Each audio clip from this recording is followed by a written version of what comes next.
Gasgano, de retour avec vous. On est dimanche 1er décembre, il est 15h12 et Bitcoin est à 97 176 dollars.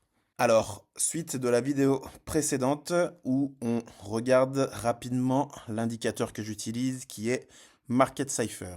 Donc, dans cette vidéo, je vais vous présenter les deux autres parties de Market Cipher qui sont Market Cipher DBSI et Market Cipher SR.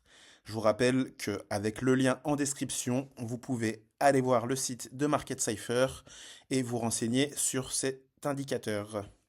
Alors, nous voici face à la charte de Bitcoin USDT et on a mis Market Cipher DBSI. Alors, Market Cipher DBSI, qu'est-ce que c'est? C'est un indicateur qui s'appelle Dual Band Strength Index, qui est en fait une suite de chiffres qui vont venir se placer autour de vos bougies pour vous donner une indication de la force du mouvement.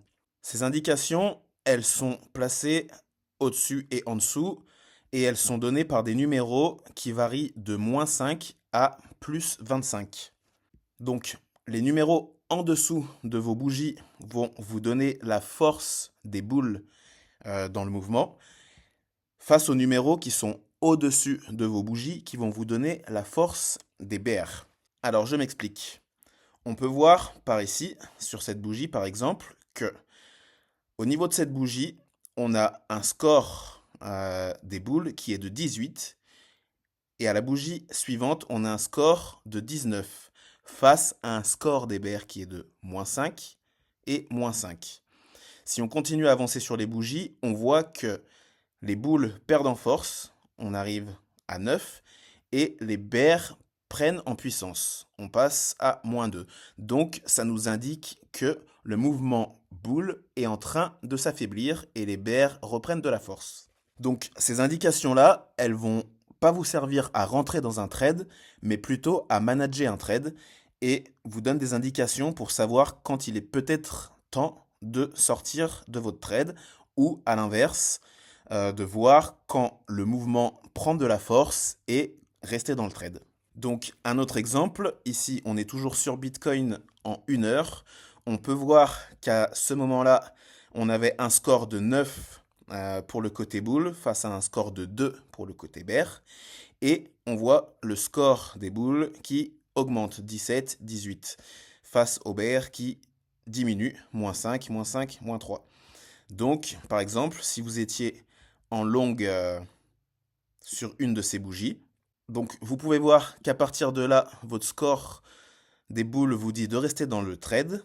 Donc 9, 17, 18 face à un score bear qui diminue. Mais plus on avance et plus on voit que ici, on voit que d'un coup, les bears reprennent de la puissance, donc passent de -2 à -3 à 2 et ensuite à 13 face à un score bull qui commence à diminuer. Donc, à partir de là, vous pouvez vous dire, bon ben, il est peut-être temps que je sorte du trade. Donc, si vous étiez sorti du trade à peu près par là, vous auriez eu la bonne indication et vous auriez validé votre trade. À l'inverse, si on passe côté short, si vous étiez rentré ici sur les indications du Market Cipher DBSI avec le score des bears, vous auriez vu que ici, les bears passent de 2 à 13 à 22, donc le côté bear reprend de la puissance face au côté bull qui sur cette bougie est à 8, mais qui ensuite passe à -2 puis -5. Donc très bonne indication pour voir que le mouvement passe bearish et donc vous auriez pu rentrer en short jusqu'à ce moment-là où on voit à l'inverse, toujours la même chose, les boules qui sont à -5 qui passent à 7 puis à 15, donc on a une reprise de la force des boules et donc des indications qui nous disent de sortir du trade.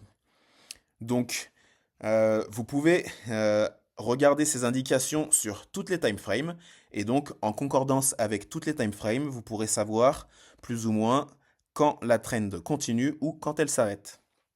Et donc pour aller en concordance avec les indications qu'on a sur le Market Cipher DBSI, on a une autre partie qui est une VWAP qui est tuné spécialement pour Market Cypher, qui est cette ligne qui passe du vert au rouge, encore au vert, et qui nous donne une indication de trend. Donc quand on est au-dessus de cette ligne, on reste du côté des boules, et dès qu'on passe en dessous de cette ligne, on passe du côté des bears. Donc toujours pareil, c'est une indication pour suivre la trend, pas forcément pour rentrer en trade. Donc ensuite, je vous présente rapidement la dernière partie de Market Cypher, qui est Market Cypher SR, pour support et résistance.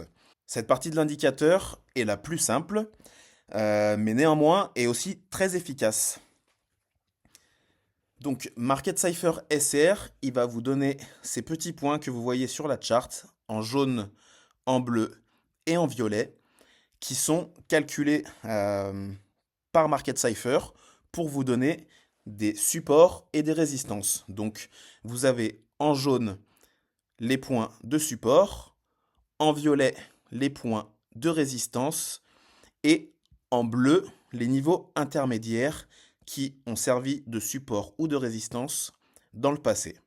Donc on peut voir que si on utilise une stratégie toute simple avec Market Cypher SR, quand on voit un niveau de support, on regarde nos confluences sur les autres time frames et on peut se dire que on peut rentrer dans un trade avec un stop loss sous le dernier support et on part à l'attaque de nouveau plus haut. Donc vous voyez là qu'on a un trade validé. Donc à l'inverse, si on regarde pour un short, on regarde les niveaux de résistance, les points en violet, et on peut voir qu'à ce niveau-là, on a une résistance. On pourrait rentrer en short avec d'autres confluences, bien sûr, et on met notre stop loss au-dessus du dernier plus haut pour viser une autre target. Donc voilà, Market Cypher SR, c'est un outil très simple qui vous donne des supports et des résistances pour avoir encore plus de confluence dans vos trades. Donc voilà pour la suite de la présentation de Market Cypher. N'hésitez pas à aller faire un tour sur leur site internet grâce au lien que vous trouverez en description. On a une promotion de moins 60% avec le code GOBBLE. N'hésitez pas à en profiter, c'est une promotion à durée limitée. Je vous remercie d'avoir suivi cette vidéo et à la prochaine. C'était Gazgano.